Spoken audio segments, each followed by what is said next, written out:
ஹரே கிருஷ்ணா கிருஷ்ணா கிருஷ்ணா ஹரே ஹரே, ஹரே ராமா ராம ராமா ஹரே ஹரே.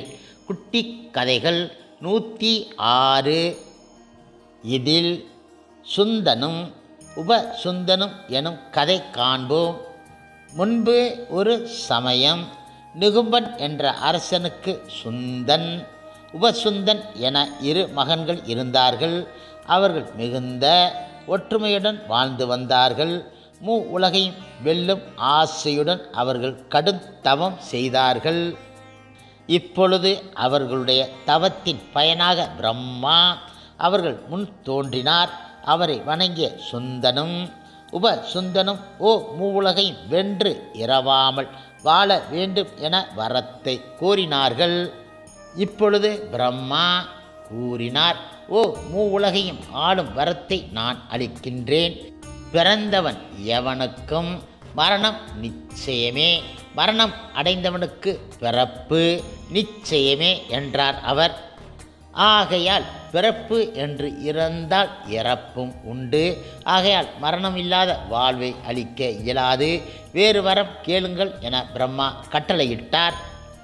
இப்பொழுது சுந்தனும் உபசுந்தனும் சற்று நேரம் யோசனையில் ஆழ்ந்தார்கள். பின்பு நாங்கள் இருவரும் ஒருவருக்கு ஒருவர் சண்டையிட்டால் அன்றி வேறு எந்த விதத்திலும் இறப்பு எங்களை அணுகக்கூடாது என்ற வரத்தை கோரினார்கள். பிரம்மாவும் அப்படியே ஆகட்டும் என அருளினார். இப்பொழுது இருவரும் மகிழ்ச்சி கடலில் திளைத்தார்கள். உலகை வென்று எல்லோரையும் அடக்கி ஆண்டு வந்தார்கள். தேவர்களும் முனிவர்களும் பிரம்மாவிடம் சென்று முறையிட்டார்கள். இப்பொழுது பிரம்மா ஆணையிட விஸ்வகர்மா அழகிய பெண் ஒருத்தியை சிருஷ்டித்து திலோத்தமை என்ற பெயருடைய அவளை சுந்தன் உபசுந்தனிடம் அனுப்பி வைத்தார்கள்.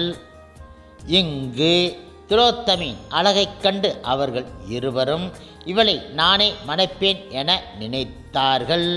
அந்த அழகிய பெண்ணை, அதாவது அவளை தானே அடைய வேண்டுமென நினைத்ததுடன் சுந்தனும் உபசுந்தனும் ஒருவரோடு ஒருவர் சண்டையிட்டு கொண்டார்கள். வரம் பெற்றும் அதனை காப்பாற்றி கொண்டு நன்கு வாழ தெரியாதவர்கள் ஆனார்கள். இந்த சண்டையின் முடிவில் இருவருமே இறந்து போனார்கள். மேற்கூறிய இந்த கதையை நாரத முனி அவர்கள் பாண்டவர்களுக்கு கூறி ஒற்றுமையை வலியுறுத்தினார்.